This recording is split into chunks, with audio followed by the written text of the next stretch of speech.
1912 সালের 14 এপ্রিল এক ঠান্ডা রাত একটি বিশাল জাহাজ উত্তর আটলান্টিক মহাসাগরে বরফখণ্ডের সঙ্গে ধাক্কা খায়। মাত্র কয়েক ঘন্টার মধ্যেই এটি পানির নিচে তলিয়ে যায়। প্রাণ হারায় 1500 এরও বেশি মানুষ। এই ঘটনা আজও বিশ্ববাসীকে নাড়া দেয়। কিন্তু টাইটানিকের ডুবির আসল কারণ কি ছিল?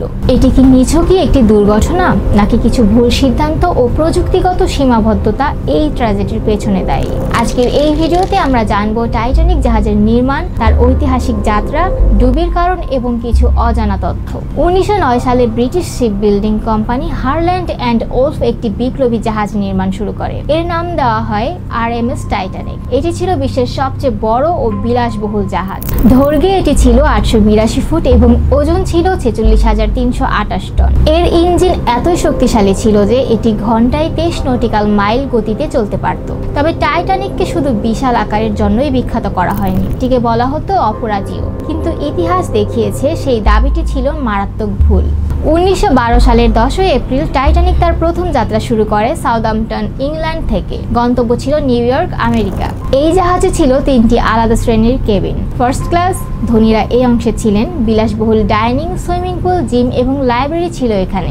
সেকেন্ড ক্লাস ছিল মধ্যবিত্তদের জন্য এবং থার্ড ক্লাস ছিল সাধারণ শ্রমিক ও অভিবাসীদের জন্য। মোট 22 জন যাত্রী ও ক্রু ছিলেন এই জাহাজে। কিন্তু তখনও কেউ কল্পনা করতে পারেনি যে এটি তাদের জীবনের শেষ যাত্রা হতে যাচ্ছে। 14 এপ্রিল রাত 11:40 টাইটানিক তখন 22.5 নটিক্যাল মাইল গতিতে সমুদ্রে এগিয়ে যাচ্ছিল। তবে ওই রাতেই আশেপাশের বেশ কয়েকটি জাহাজ বরফখণ্ডের সতর্কবার্তা পাঠিয়েছিল, কিন্তু টাইটানিকের রেডিও অপারেটররা তা গুরুত্ব দেননি। এরপর যা ঘটলো, হঠাৎ পাহারাদাররা সামনে একটি বিশাল বরফখণ্ড দেখতে পান। ক্যাপ্টেন দ্রুত বাঁদিকে ঘোরানোর নির্দেশ দেন, কিন্তু এটি যথেষ্ট ছিল না। বরফখণ্ডের সঙ্গে জাহাজের ডান পাশের নিচের অংশ ধাক্কা খায়।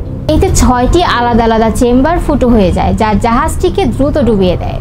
বরফখণ্ডের ধাক্কার 30 মিনিট পর জাহাজের সামনের অংশ পানির নিচে যেতে শুরু করে। তবে মূল সমস্যা ছিল টাইটানিকের পানিরোধী বাল্কহেড সম্পূর্ণ সিল ছিল না, ফলে পানি দ্রুত ছড়িয়ে পড়ে। জাহাজের লাইফ বোট পর্যাপ্ত ছিল না, মাত্র 1178 জনের জন্য ছিল।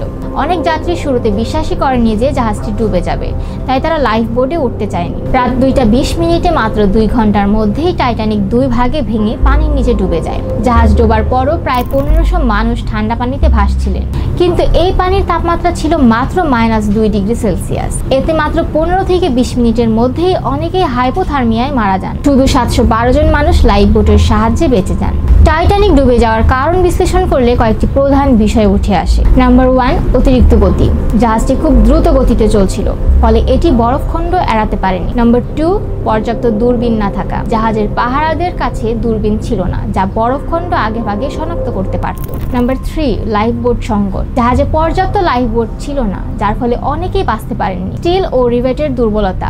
টাইটানিকের স্টিল এবং রিভেট ছিল খুবই নিম্নমানের, যা ঠান্ডা পানিতে দ্রুত ভেঙে যায়। নাম্বার 5 হচ্ছে ভুল সিদ্ধান্ত। জাহাজের ক্যাপ্টেন সময় মতো গতি কমাননি এবং বরফখণ্ড দেখার পর দেরি করে পদক্ষেপ নিয়েছিলেন। দীর্ঘ 73 বছর ধরে টাইটানিকের ধ্বংসাবশেষ খুঁজে পাওয়া যায়নি। অবশেষে 1985 সালে ডক্টর রবার্ট ব্যালার্ড ও তার গবেষক দল উত্তর আটলান্টিকের 12,500 ফুট গভীরে টাইটানিকের ধ্বংসাবশেষ খুঁজে পান। ক্যামেরায় দেখা যায় জাহাজটি 2 টুকরো হয়ে ছড়িয়ে রয়েছে। এর কিছু অংশ এখনো অবিকৃত আছে, তবে ব্যাকটেরিয়ার কারণে ধীরে ধীরে নষ্ট হচ্ছে। গবেষকরা মনে করেন 2050 সালের মধ্যেই টাইটানিকের ধ্বংসাবশেষ সম্পূর্ণরূপে বিলীন হয়ে যেতে পারে। আজও এই ঘটনাটি আমাদের সতর্ক করে, প্রকৃতির বিপরীতে অতিরিক্ত আত্মবিশ্বাস কখনোই ভালো ফল বয়ে আনে না। দর্শক, ভিডিওটি ভালো লাগলে লাইক দিন, বন্ধুদের সঙ্গে শেয়ার করুন আর নতুন ভিডিও পেতে সাবস্ক্রাইব করুন। ধন্যবাদ।